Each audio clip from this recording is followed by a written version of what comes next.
Pireezidaantiin Raashiyaa Vilaadimiir Puutiin walitti bu'iinsi Israa'elii fi Gaazaa gidduutti eegalee mariin akka furamu waamicha taasisan. Gama kaaniin hidhattooti Gaazaa bulchan akka Israa'el haleeluuf deeman Masriin guyyaa 3 dursite akeekkachiisa Israa'eliif erguu walitti qabaan paanelii Koongireesii US himaniiru. Ministeera muummee Israa'el Benjaamin Netanyahu garuu kuwaan sobaati jechuun deebisan. Lolli humna waraana Israa'elii fi hidhattoota Gaazaa gidduutti gaggeeffamu guyyaa 5ffaaf itti fufeera. Lakkoofsi namoota gama lamaaniin lubbuun isaanii darbees dabalaatuma jira. Lammiileen Ameerikaa haleellaa Hamaas baneen du'anis 22 ga'uu Ameerikaan beeksifteetti. Israa'el haleellaa rokkeettiin gaggeessituun dabalata loltoota lafoo qopheessiteetti. Jiraattonni Gaazaa immoo haleellaa Israa'el jalaa baqachuuf ulaa dhabuun isaanii gabaafamaa jira. Firaafolee dhugaasaa dabaltee nutti himti. Haleellaa Hamaas sanbata darbe Israa'el keessatti raawwate hordofee lakkoofsi lammiilee Israa'el ajjeefamanii 1,200 ga'eera. Bakkeewwan haleellaa Hamaasii miidhaman keessaa tokko bakka hawaasni Israa'el daangaa Gaazaa cinaatti jiraatan Kifar Azaa jedhamudha. Bakka kanatti hanga kibxataatti lolli itti fufee waan tureef reeffi jiraattota naannichaa sassaabamuu fi adda baafamuu kana eegalee ammadha. Lammiileen Israa'el naannicha keessa jiraatan hidhattoota Hamaas sanbata ganama dallaa daangaa cabsanii seenanii ajjeefamanii. Loltoonni Israa'el hojii reeffa sassaabuu irratti bobba'anii jiran namoota ajjeefaman keessaa gariin daa'imman dabalatee maatii guutuu fi kanneen mormi isaanii kutamuun ajjeefaman jiraachuu BBCtti himaniiru. Haleellaa rokkeettii Israa'el itti fufiinsaan gaggeessaa jirtuun Gaazaa keessattis lakkoofsi namoota ajjeefamanii 1,055 ga'eera. Ministeerri fayyaa Gaazaa akka kaleessa ibsetti kanneen ajjeefaman keessaa ijoolleen 260, dubartoonni ammoo 230 yoo ta'an, ogeessoti fayyaa 15 fi gaazexeessitoonni 8 ajjeefamaniiru. UN'tti eejensiin baqattoota Filistiinis hojjettoonni isaa 9 Gaazaa keessatti ajjeefamuu ibseera. Murtee Israa'el guutummaa guutuutti Gaazaa ugguruuf taasifte hordofee Israa'el dhiyeessii boba'aa erga addaan kuttee har'a wiirtuun anniisaa tokkichi Gaazaa keessa jiru boba'aa waan fixeef elektirikii Gaazaa keessatti badeera. Jiraattonni Gaazaan BBC'n dubbise tajaajilli bishaanii fi elektirikii akkasumas intarneetaa akka addaan cite mirkaneessaniiru. Dhaabbati biyyoota gamtoomanii UN Gaazaa keessatti namoota 200,000 qe'ee isaaniirraa buqqa'an gargaaruuf yaalaa jira. Ministeerri fayyaa Gaazaa akka ibsetti hospitaalonni fi wiirtuuleen fayyaa Gaazaa keessa jiran sa'aatii 24 dhufan keessatti qoricha fixuu akka malan himeera. Israa'el haleellaa rokkeettii isheen Yuunivarsiitii Islaamikii Gaazaa barbadeessuu ishees mirkaneessiteetti. Yuunivarsiitii kan haleeluufis kan murteeffame lafti kun bakka ijoo injiinaroonni Hamaas itti leenji'an waan ta'eef jechuun humni waraana qilleensaa Israa'el ibseera. Dabaluunis Hamaas bakka kana meeshaalee waraanaa oomishuuf itti fayyadamamaa jedhaniiru. Israa'el lola gaggeessaa kan jirtu gama Gaazaan qofa miti.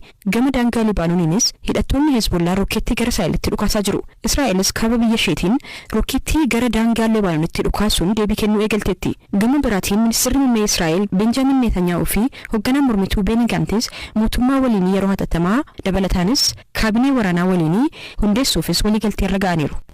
Israa'el keessatti lammiileen hundi umrii ganna 18 irraa eegalee gara ji'oota 32f tajaajila humna waraanaa dirqamaa kennuu qabu. Sababa kanaaf kanneen loltummaan itti fufan alatti Israa'el loltoota of eeggannoon turanii fi jireenya siviilitti deebi'an hedduu qabdi.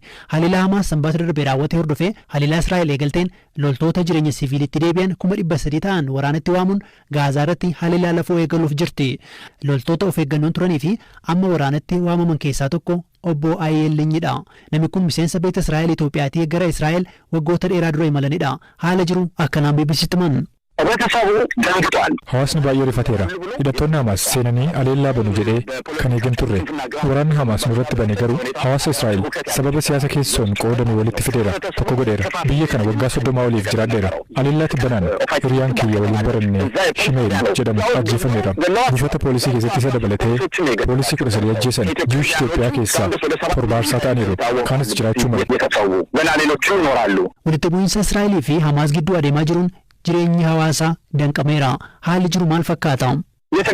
Sochiin hawaasaa kan daangeffamedha. Kanneen daangaa Gaazaa bira jiraatan ammallee yeroo balaa ofirraa ittisan jala jiru. Akka garaa ofii socho'uu hin danda'an waa bitachuuf yeroo muraasa qofaatu eeyyamama. Kun warra Tel Aviv jiraatanis ni ilaallata. Bilbilli balaan jiraachuu ibsu yeroo bilbilamu da'oo qophaa'ee jala seenuudhaaf yeroo qabaachuu ilaaltee sossoota. Hanga irraa barumsi hin jiru. Bakka hojii bakka daannoo yoo hin qabu ta'e dhaqanii hojjechuun hin danda'amu. Anirra deddeebiidhaan lafa daannoo dhaqeera. Manneen tokko bakka daannoo qabu.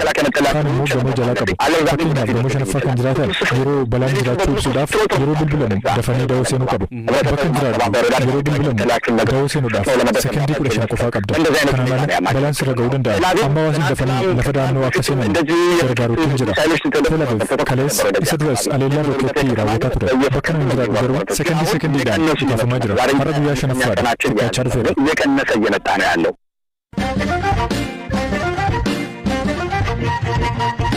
Baay'ee Itoophiyaa hospitaala Haramayaatti dubartiin tokko daa'ima afur erga takka deesse akka hospitaalichi ibsetti haatis daa'immanis yeroo ammaa haala gaarii argamu. Haati kun Maariyaa Abdii Mummee jedhamti. Ana Haramayaa ganda Shariif Kaalid jedhamu jiraatti. Kana dura lakkuu deessee hin beektu.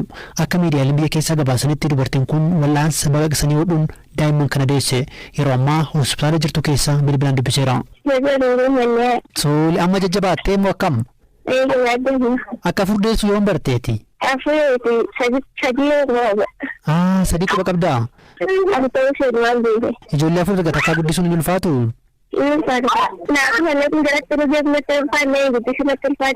Nama dhugaa. Kana dura lakkuu deessee beektaati? Takka deessee? Obbo Ahmad Abdusalaam hojii gaggeessaa hospitaala waliigalaa Haramayaati.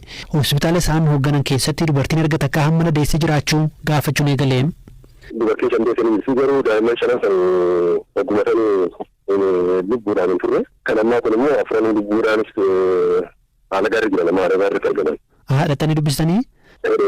Daa'imaas fudhatee jiru dhaabsanii irraallee daa'ima afran galte keessaa nama dubartiidha nama dhiira nama dubartii nama dhiira afran keessaa takka xiqqoo nama sadeen haala gaarii jira nama. Kunuunsa akkamii argataa jiru sin biratti? Amma kaasii tajaajila baqaqsaatiin deessee waan ta'eef kutaa tajaajila baqaqsaatti jirti. Daa'imman immoo hiikuudha jiran iddoo daa'imman amma reefu sanatti tajaajilaman. Kiloon isaanii 2,000 bashannee jira waan ta'aniif kiloo borgee waan qabaniif asitti tajaajilamaa jiran. Kiloogiraama 2.5 gadi? Dubartiin tun kana dura ijoollee lama deessee tokkuma tokko deessee maatiin gamasiillee lakuun qabanii maatiin gara abbaa manaanii lakuun qabanii duraas dhiiraa fi dubartii qabanii amma immoo dhiira lamaa fi dubartii lama argatanii. Tole bareeda. Horiyaa qabanii amma gorsa barbaachisuuf kennineefi yeroo dheeraadhaaf kisha deemsarraa akka turtuuf gorsa kennineefi akkasii kantiibaan magaalaa Maayaa Dooktarii Firaa Waziiriyeen amma daawwatanii ba'anii. Tole kantiibaan dhufanii daawwatanii jettan amma erga takkaa furda'uun baay'ee ulfaata guddisuunis immoo cima. Tarii deeggarsa argattu ni jira isheen? Isheen amma deeggarsa amma argattu jedhamu kan tajaajila wallaansaatii. Tajaajila wallaasaa godhuuf. Tole kantiibaan tarii waan waadaa seenan qabu jechuu biyya? Kantiibaan waan dhufanii hojii isaanii hojii biyyaatti dhufanii achuma akkuma nama gantaatti gaafatanii waan qabatanii gaafatanii rakkoo akkasii samman qaban tajaajilamu jira waan ta'eef. Ogeessi fayyaa kana dura dubbisni erga takkaa carraan daa'imman 3 fi isaa ol da'uu dhiphaa ta'uu himan ammoo uumamaan darbee ni mudata. Daa'imman lakkuu 4 erga takkaa da'uu dubartoota ulfaa 1,700 keessaa tokko qofatu mudata jechuun ogeessi fayyaa kana dura BBC'n dubbise himaniiru. Daa'imman lakkuu 2 olii yeroo baay'ee osoo yeroon guddina gadameessa keessatti qaban hin xumuramin dhalatu.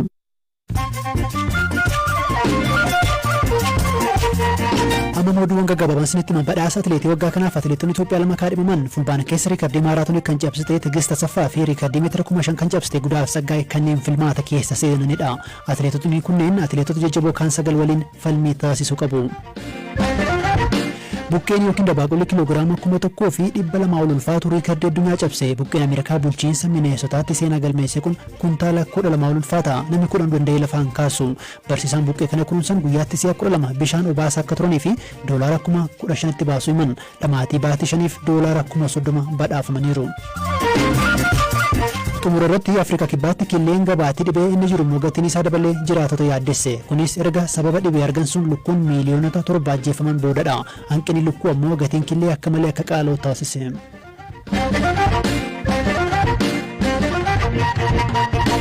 Qabxii qormaata kutaa 12ffaa dhiyoo barameen barattoota 144 qormaataaf dhiyeesse keessaas dhibbantaa 99.3 qabxii olaanaan dabarsu manni barnootaa bultii addaa waldaa misooma Oromiyaa hime. Qabxii akka biyyaatti gadaanaa jedhamu galmaa'een barattoonni 800 fi 15,000 ol kallattiin qabxii yuunivarsiitii isaan galchuun arganne. Manneen barnootaa 5 akka biyyaatti barattoota hunda dabarsaniiru. Kunneenis mana barnootaa bultii addaa Addis Alamayyoo Damar Maarqos jiru, mana barnootaa bultii addaa Dassee kan Baahir Daar argamu akkasumas immoo kan Godina Silxee fi mana barnootaa bultii addaa Lichee Guguu Hadiyyaa jiranidha. Manneen barnootaa 5 biroo immoo dhibbantaa 95 ol dabarsan. Kana keessaa tokko kan waldaa misooma Oromiyaa ta'u daayirektarii olaanaa waldicha akkanaan BBC'tti himan. Ijoolleen 144 qormaata biyyoolessaatiif taa'e achi keessaa ijoolleen 143 qabxii olaanaa fidanii seensa yuunivarsiitii argatanii jiru. Ijoolleen 20 ta'an immoo 600 fidaniiru. Qabxiin mana barumsaa bultii addaa inni guddaan 637 kan galmaa'e. Isaan alatti garuu baay'ee abeejii guddaan isaa kan jirus naannoo 600 kanatti kan siqu ijoollee naannoo ijoollee 39 naannoo 500 fi 80 hamma 99 keessa waan jiranitu jiru. haala kanaan qabxiin keenya ni dheeraa mucayyoon tokko akka tasaa kan 350 gadi fitte baay'ee cimtuu kan hunduras qoricha hojjettee inni kun yuunivarsiitii biyya alaatti kuubanneedhamee mirkanaa'ee fi carraa barnoota biyya alaa argattee otoo jirtuu wanni kun iskoolarshipii ishee sun jalaa godhe haala kanarraa kan ka'e tokko rakkoo dhibee shiiba kan qabe mucayyoo baay'ee cimtuudha kitaaba kan barreessiteedha mucayyoon kun maree waan dadhabbii taatee botoondeen health issue wajjin kan wal qabatu qabxii xiqqoo isheen gadi aanaan isheen jalaa galmeessiteedha. Naannoo 340 waan ta'e keessa waan ta'eef 50% gadi galmeessite maree qormaata hin kuftu seensa qormaata ittiin yuunivarsiitiin seentu hin argatti.